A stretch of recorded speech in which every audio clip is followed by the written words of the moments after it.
Попытка проезда перекрестка на красный свет стала причиной крупной аварии в центре города.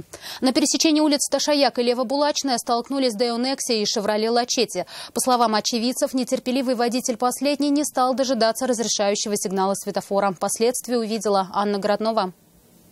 Долго ждем, долго. У некоторых нервы сдают, некоторые на красный выезжают, нарушают.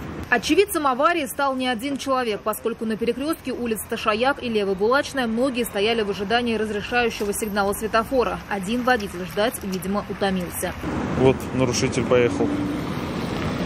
И вот сам момент.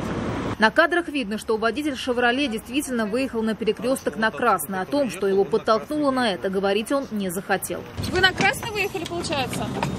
Удар был настолько сильным, что Део развернуло и отбросило на ограждение. Проезжавшие мимо медики остановились, чтобы помочь. Никто не пострадал, нормально, все живы, здоровы. К счастью, их помощь никому из участников аварии не понадобилась. Они остались на месте происшествия дожидаться автоинспекторов. Анна Городнова, Нафиса Минязова, Азат Самигуллин, вызов 112.